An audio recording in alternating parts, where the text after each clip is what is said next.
للہ الحمد للہ وکفا والصلاة والسلام علی من لا نبی بعد اما بعد فاعوذ باللہ من الشیطان الرجیم بسم اللہ الرحمن الرحیم وَإِذْ نَجَّيْنَاكُمْ مِنْ آلِ فِرْعَوْنَ يَسُومُونَكُمْ سُوءَ الْعَذَابِ يُذَبِّحُونَ أَبْنَاءَكُمْ وَيَسْتَحْيُونَ نِسَاءَكُمْ وَفِي ذَلِكُمْ بَلَاءٌ مِّن رَبِّكُمْ عَظِيمٌ۔ اور جب ہم نے تمہیں فرعون والوں سے نجات دی تھی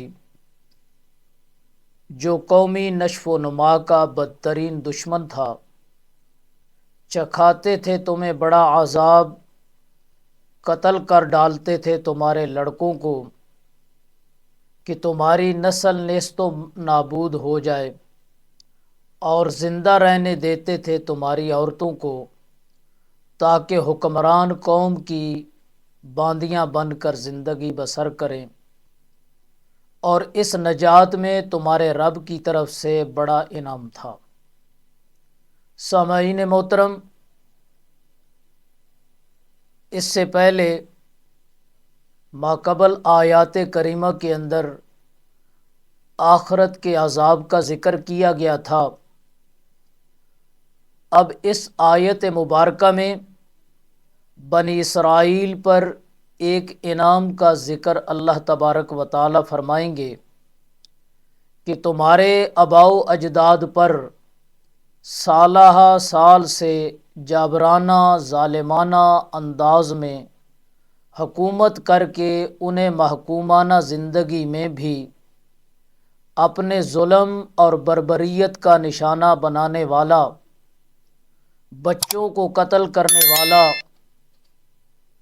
اس ظالم سے تمہارے آباء و اجداد کو ہم نے نجات دی تھی، اور یہ بہت ہی عظیم احسان ہے اللہ تبارک و تعالی کا۔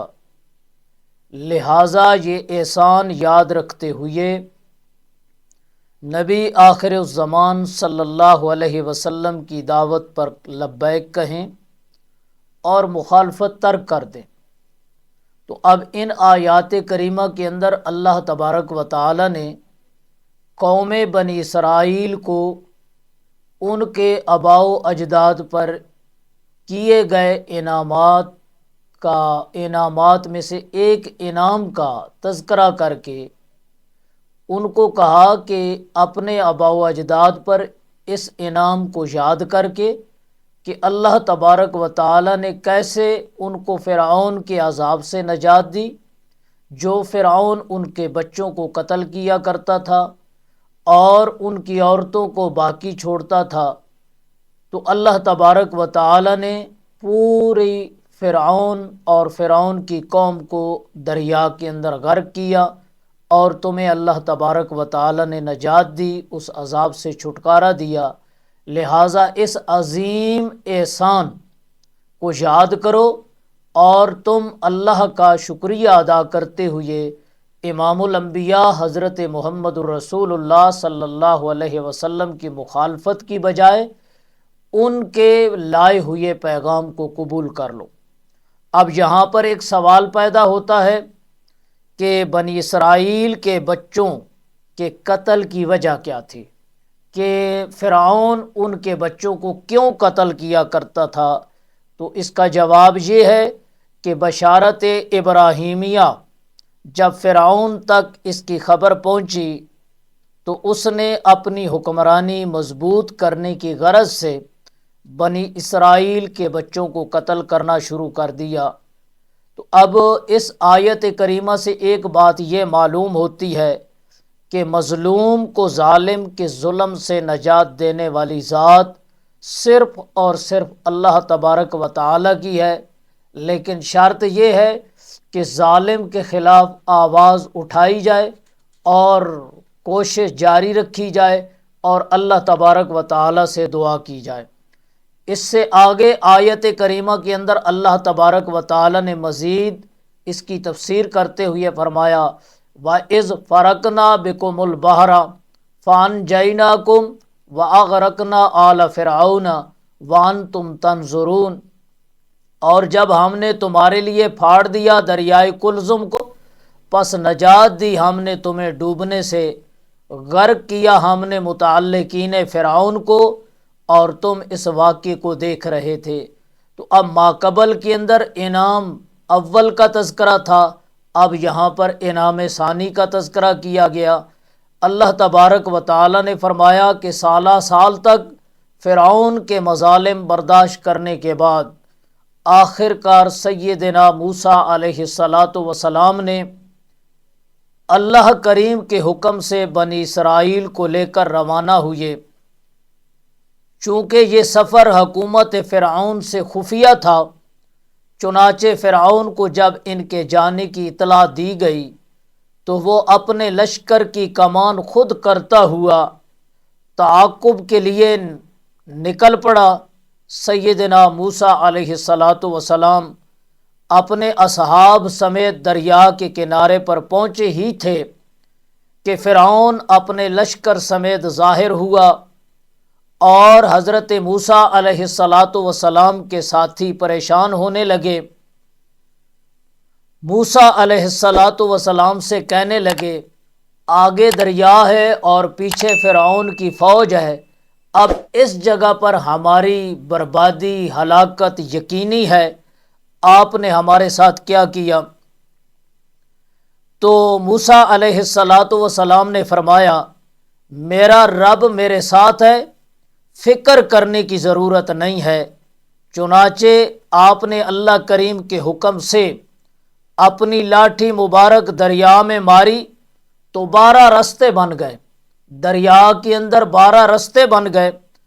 آپ اپنے اصحاب سمیت خیر و عافیت کے ساتھ دریا عبور کر گئے، اور فرعون اپنے لشکر سمیت غرق ہو گیا۔ بنی اسرائیل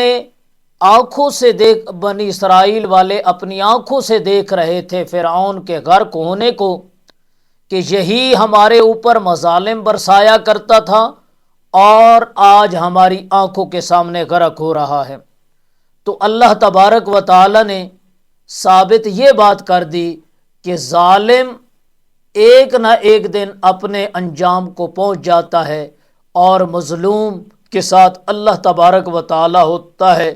قوم بنی اسرائیل جن کے اوپر بے شمار مظالم ڈھائے گئے، اللہ تبارک و تعالی نے ان کو نجات دی۔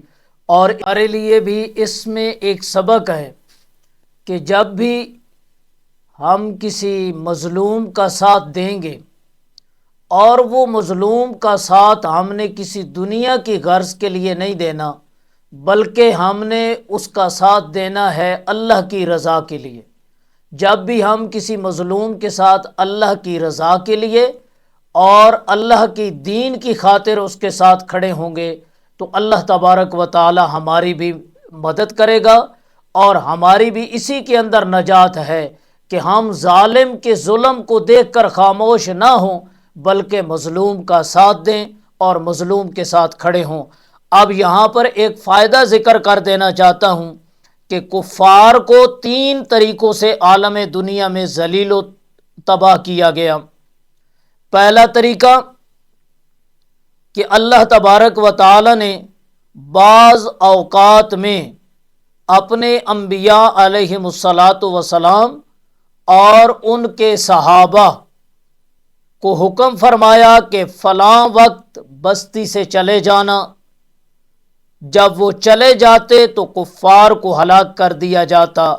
مثلاً قوم نوح کی ہلاکت، کہ قوم نوح اللہ تبارک و تعالی نے نوح علیہ السلام کو فرمایا کہ آپ کشتی تیار کریں اور کشتی کے اندر ایمان والوں کو اور ہر چیز کا جوڑا جوڑا آپ سوار کر لیں۔